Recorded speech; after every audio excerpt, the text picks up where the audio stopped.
introduce Steve Kochersperger. He is going to be giving a talk on the revolutionary roots of the USPS.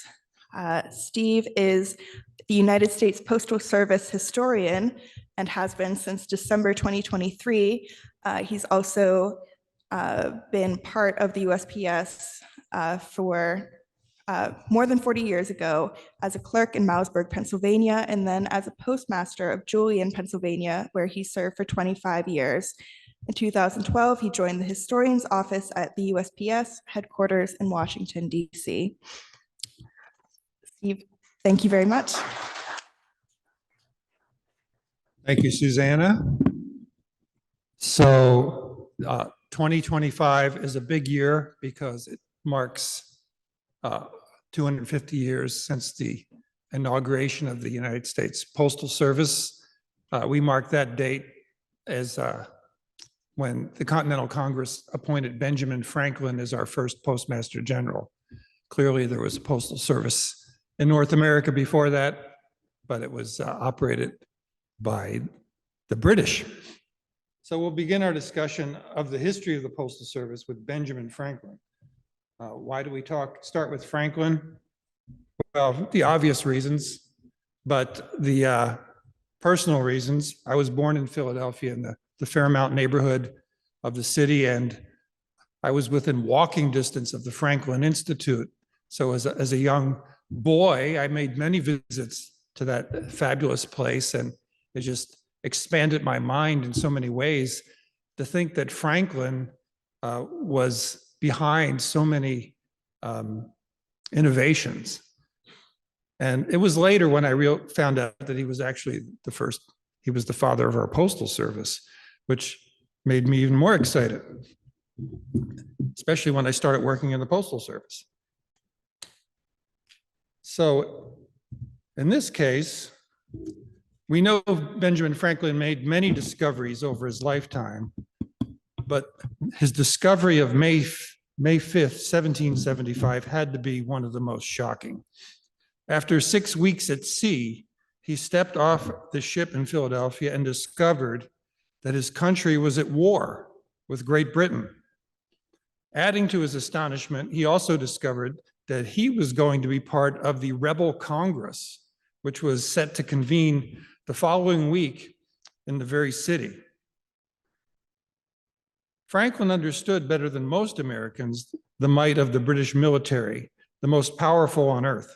He also understood that there was one crucial area in which Americans held the upper hand, and that was communications.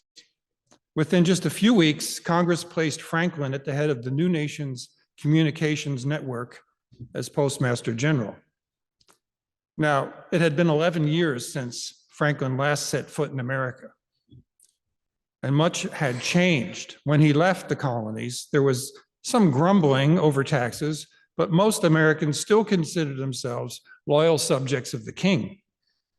To understand how things got to this point, we need to go back to Boston in 1639. I guess I should keep that handy.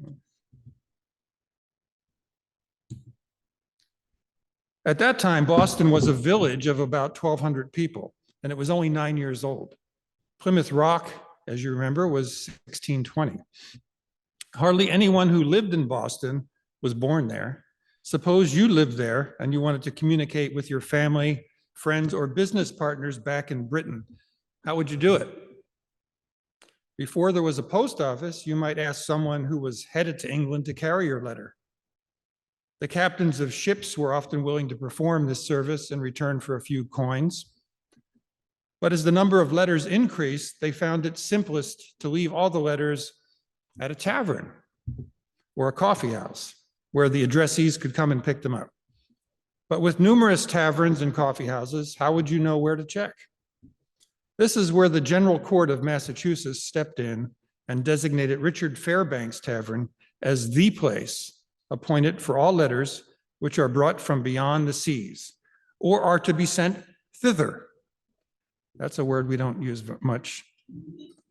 For his trouble, Mr. Fairbanks could charge 1 penny for every letter he delivered or sent. In this way, The first post office in America was established in Boston, with Richard Fairbanks as the first postmaster.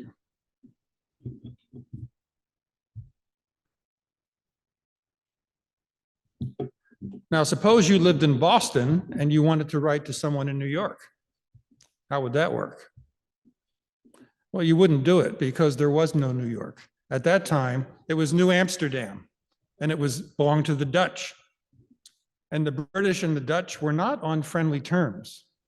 That all changed in 1664 when the Dutch surrendered the city to the British, who promptly named it for the Duke of York.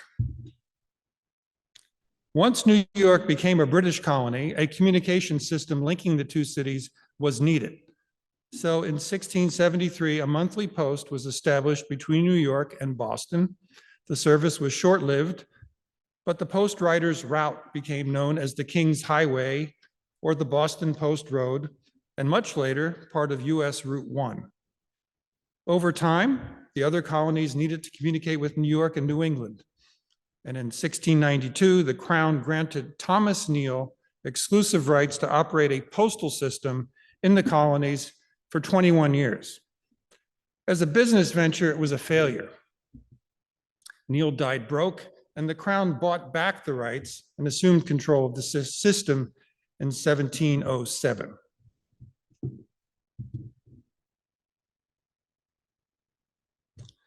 With the Post Office Act of 1710, Parliament gave the Crown a monopoly on the carriage of letters for all of Her Majesty's dominions, including British North America.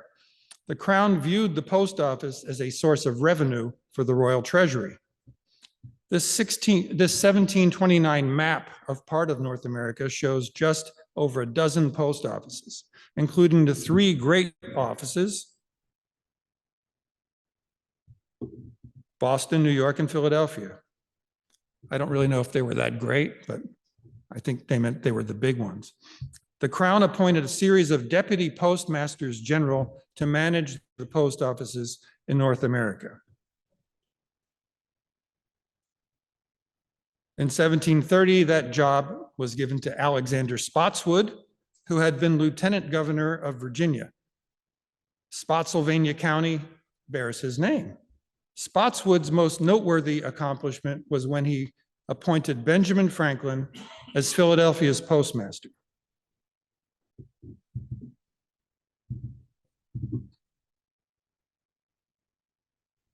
Born in Boston, Franklin ran away to Philadelphia at the age of 17 and found work as a printer.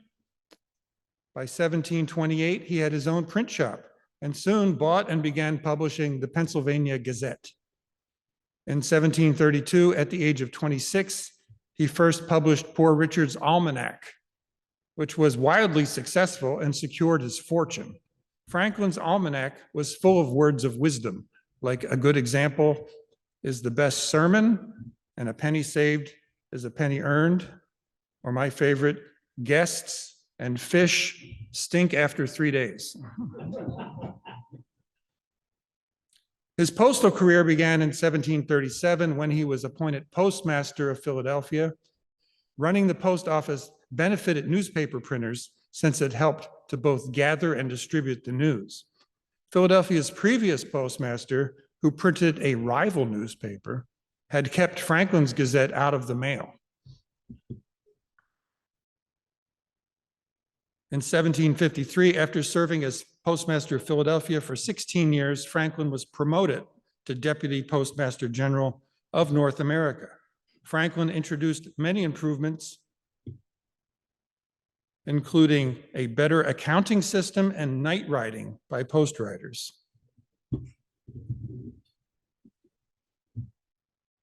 He also printed the first postage rate chart.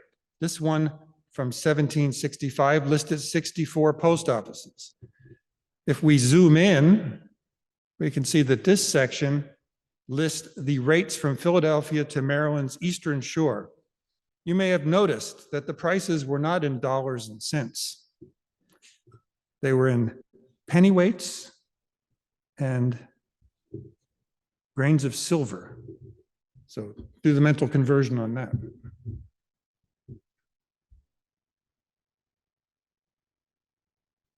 Due largely to Franklin's efforts, the North American Post turned its first ever profit in 1760.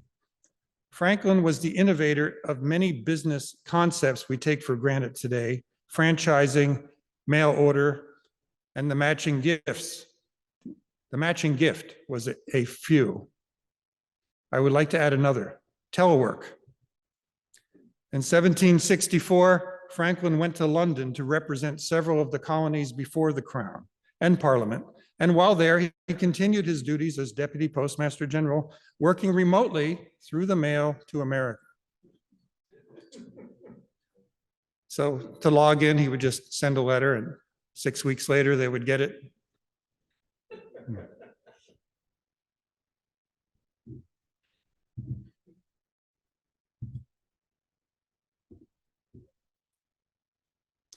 In the 1760s, relations between the colonies and Great Britain became strained after Parliament passed a series of laws that infuriated the colonies.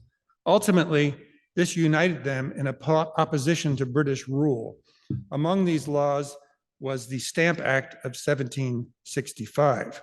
The Stamp Act actually had nothing to do with postage stamps. Rather, it required colonists to pay a tax on everything printed, from newspapers to deeds to playing cards, with revenue stamps serving as proof of payment.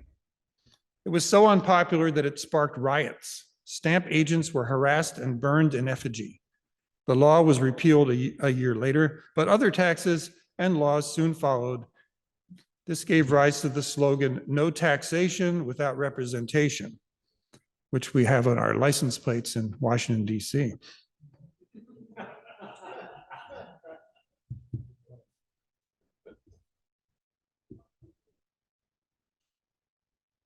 There it is, the repeal of the Stamp Act, which made it onto a forever stamp in 2016.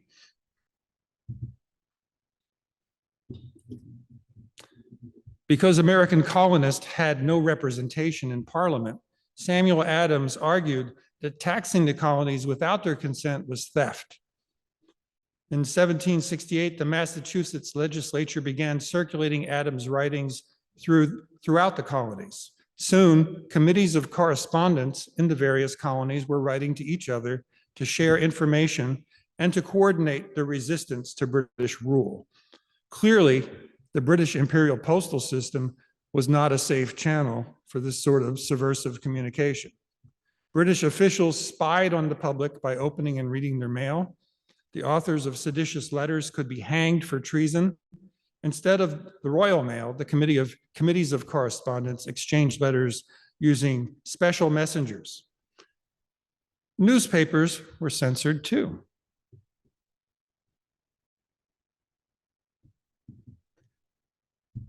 Fun fact, Sam Adams actually did operate a brewery at one point in his life. It's not just a clever name for beer.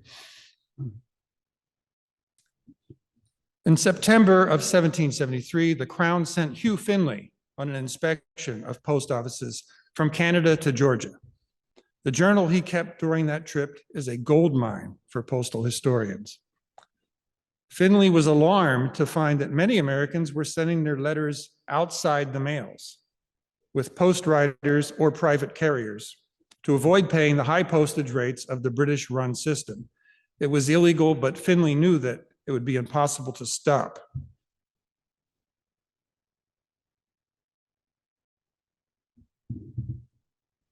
In December of 1773, Americans disguised as Indians dumped shiploads of British tea into Boston Harbor, protesting unfair taxes. In retaliation, the British blockaded Boston Harbor and put Massachusetts under martial law. This prompted 12 of the 13 colonies to send delegates to meet in Philadelphia in September 1774 to discuss the unified resistance to the British. This was called the First Continental Congress. So 12 of the 13. Any guess on which which colony did not send anybody? It was Georgia.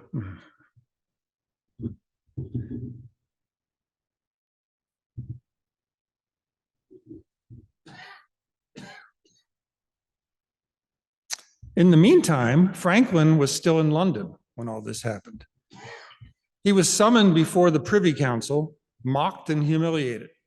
Among other accusations, the Crown's attorney charged Franklin with instigating the unrest in Boston. I guess he did it by teleworking. And the opposite. He was called a true incendiary. A few days later, he was removed as the Crown's deputy postmaster general because he was considered too sympathetic to the colonies.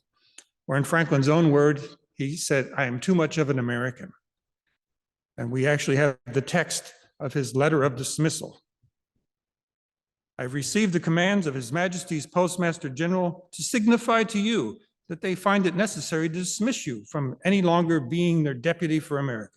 You will therefore cause your accounts to be made up as soon as you can conveniently. I am, sir, your most humble servant, Anthony Todd, Secretary." A very polite.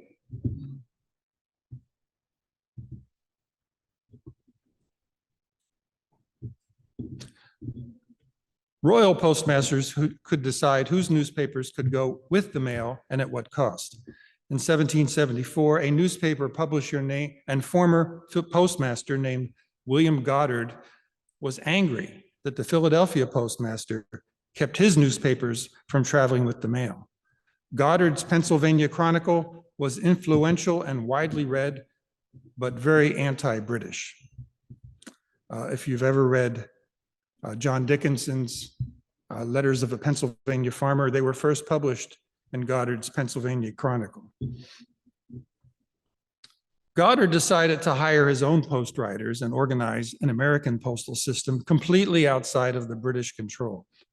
Goddard called it the Constitutional Post, taking a swipe at the British system, which he called the Parliamentary Post. It quickly gained the support of many local committees of correspondence and provincial assemblies. Goddard pitched his postal plan to the delegates at the First Continental Congress, but no action was taken. No action was taken until after the first shots were fired at Lexington and Concord. On the morning of April 19, the British Army marched from Boston in search of weapons hidden by American patriots. Thanks to 4 express riders, the Americans were ready for them. The night before, Paul Revere, Samuel Prescott, Isaac Bissell, and William Dawes rode into the countryside, warning the residents of the British Army's approach. Within days, the network of express riders had transmitted an account of the battle to the other colonies. The next month, patriots in the sister colonies gathered in Philadelphia for the meeting of the Second Continental Congress.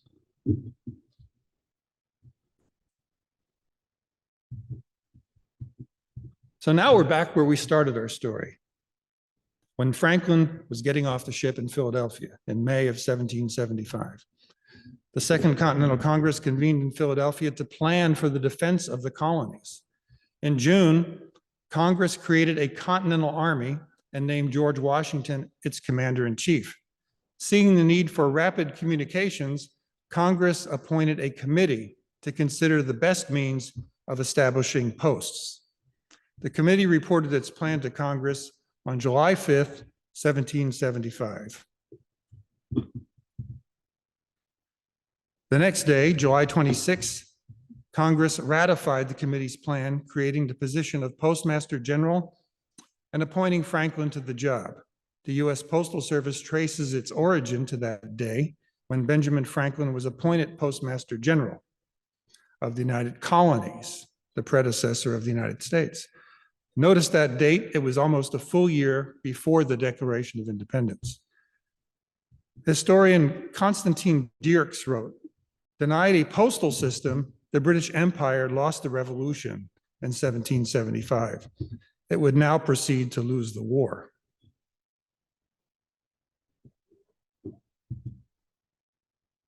When Franklin took office in July of 1775, Nearly 70 post offices operated in the United Colonies, mostly along the Atlantic coast. I'm sure some of them look familiar. The District of Columbia, of course, didn't exist. Georgetown was part of Maryland.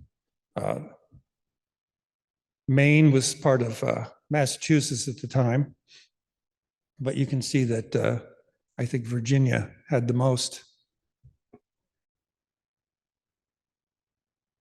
Now, if we look more recently, offices that are still open for business, how many of the original ones are still there? As we're planning our celebration for our 250th anniversary, I think one of the plans is to draw attention to these offices that have been operating for 250 years. Now, clearly not in the same building for 250 years, but post offices have operated in those cities.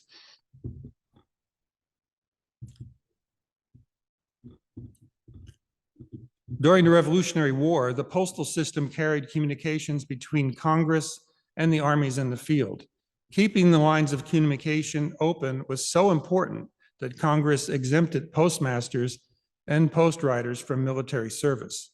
They provided service at great personal sacrifice. In September 1776, when the British and Hessian forces captured New York, Postmaster Ebenezer Hazard fled to the north, where the Continental Army had its headquarters. As long as New York was occupied by redcoats, Franklin thought it best if Hazard served as postmaster of the army. Hazard wrote to a friend in Congress that not only did he face extraordinary out-of-pocket expenses due to the war, but he'd been following General Washington from camp to camp on foot for lack of a horse. So if you know anything about the American Revolution, you know that Congress was broke. They were just printing money because they had none. So the post office department could not provide Hazard with a horse, and he wasn't part of the army. He was not a soldier. He didn't blame Washington. He was a loyal servant throughout the entire war. I think Hazard is probably, people think of Franklin as being the one who created the Postal Service, but his time was rather brief. He showed up just in the nick of time to start it, but then he was off to France on another mission, within less than 2 years. His son-in-law then took over, Richard Bache, who by all accounts was not a very competent manager. And Hazard at that time was serving as a surveyor or a postal inspector, riding up and down the Atlantic coast, inspecting postal routes and post offices in the middle of a war. When he became Postmaster General, he had earned it the hard way. He kept the system going through unbelievable difficulty. And he was not the only one. Another postmaster, Mary Catherine Goddard of Baltimore, William Goddard's sister, kept her office open during the war by paying the post rider out of her own pocket. She was also a printer, a successful businesswoman, and a fervent patriot. Despite many adversities, she continued to publish the Maryland Journal throughout the war. She served as Baltimore's postmaster until 1789.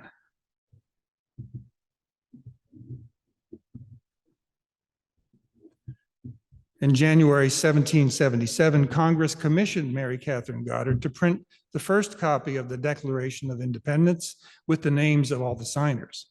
With British troops closing in on Philadelphia, Congress had evacuated to Baltimore the previous month.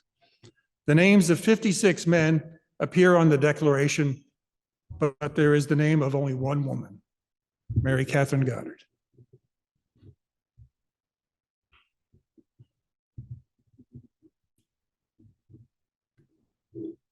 A decade later, when drafting the US Constitution, the framers specifically included the post office as a function of the federal government. Article 1, Section 8 specifically granted Congress the power to establish post offices and post roads.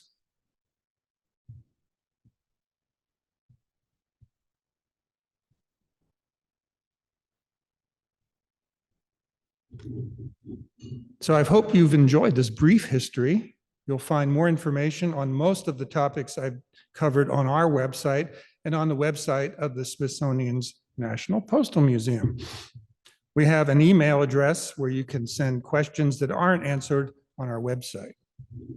And that is down at the bottom, phistory@usps.gov. And now I'll be happy to take any questions or entertain any discussions. I'm all in favor of celebrating Mary Catherine Goddard. We don't think of women as postmasters, but in fact, they served from the very beginning, even before independence. We have records of women postmasters in Salem, Massachusetts. I don't believe they were witches, but Mary Catherine Goddard was not the only woman postmaster serving at that time. In Newcastle, Delaware, there was also a woman. Mrs. Clay is listed in Franklin's ledger of post office accounts. From what we know, she was a mother of 13 children and a widow, so she needed the job.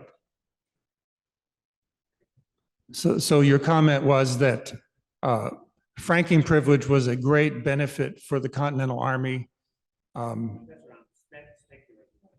No, I agree totally that it was. If you don't have any money, what can you offer someone? Today, we offer servicemen and women in combat zones free postage. We just last week did a presentation on V-mail during World War II, which was a free service for people serving. When we had the presentation on postcards, the first US postcards were introduced when John Creswell was our Postmaster General. And he was known for several other reforms. The one that did him in, I think, was he was dead set against the franking privilege. And he was able to successfully get it overturned and removed, but it came back after they got rid of him. Resources available at the USPS Historian's office, and are any of them valuable to philatelists? We have some philatelic resources, but I would say not a fraction of what you have here. We are not a philatelic library. We have a pretty decent postal history library, and we have a pretty good collection of postal artifacts. We have extensive files of research that's been done over the years on specific offices as well as specific topics. We have a lot of material available on our website. I'm contacted often by philatelists, and maybe I can't answer the question, but I can help steer them in the right direction. A lot of the people that contact us are interested in genealogy. They're looking for ancestors who maybe had worked in the Postal Service. We can sometimes direct them to some information on that. People are interested in the history of their specific post office. We have an extensive website called the Postmaster Finder, which you can find from our page. The Postmaster Finder lists post offices in the United States and the people who serve there as postmasters, going back to the beginning. It's not complete. It's a work in progress, but we have somewhere around 30,000 offices listed. And we can add offices on request. If you're looking for a specific office that's not listed, just shoot us an email. But if you have questions, the best thing is to ask. Yes, sir. Excellent question. The question was, what was the relationship between newspaper publishers or editors and the Postal Service? In colonial times, a lot of the Postmasters were also publishers of newspapers, and Franklin was a good example of that. He was able to get control of the postmaster's job by pointing out that his rival newspaper publisher was not doing a good job of paying his accounts, if you read Franklin's autobiography. And Franklin was meticulous in his accounts. The tradition of newspaper publishers serving as postmasters, I think, carried on well into the 1800s, even the 1900s. In many small towns, the postmaster may have been the publisher or the editor of the local newspaper. It's always been kind of a love-hate relationship because basically they're competitors. A newspaper is a piece of paper with information that, at least at one point, a newspaper carrier would bring to your house. And what is mail but a piece of paper that a carrier is bringing to your house? So there was a lot of lobbying by newspapers over time. And Richard Johns has a wonderful book, Spreading the News, where he details the history of that. But as advertising through the mail became easier and more widespread, the newspapers saw that as a threat to their bottom line. And they came up with a term to disparage advertising mail. Anybody know what it was? Junk mail. That was invented by the newspaper industry to make people think negatively about getting advertising in the mail.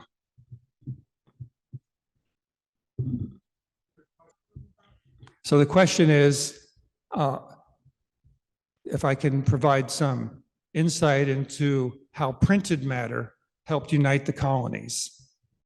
And as I mentioned, when John Adams started circulating his thoughts about taxation, that was circulating printed matter, letters, sharing it through the committees of correspondence, and newspapers printed those ideas also, but it was mostly through letters. The written word was so important. It's, I'm sure people in this room understand it, but if you talk to most people today, they can't conceive of communicating without their cell phone or email or, text messaging. What to speak of just when we had dial telephones or telegraph. None of these things existed. The only way to communicate with someone at any distance was through the written word, unless you're going to send a messenger to deliver it in person. I think your point is well taken, that these ideas are really what prompted the revolution and united the consciousness of colonists. And it wasn't all unity. It's politics, just like any other time. But there was enough people thinking that we could probably do better than we were doing under the British. I lost my chain of thought. Did I say enough? Sir? The question is about Tom Paine's Common Sense pamphlet. Was it distributed through the mail? It certainly could have been. I don't know of any specific cases, but the pamphlet was incredibly influential. Paine was a gifted writer. He wasn't an American. He came from Britain with the help of Benjamin Franklin. If you trace everything back far enough, you'll find Benjamin Franklin's fingerprints. But the Common Sense made it real for so many colonists who had been thinking, well, things are going to get better. It's okay to be under the king.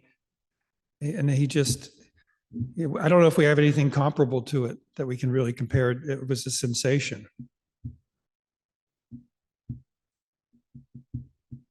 Anybody else? Thank you all for your patience. I appreciate it.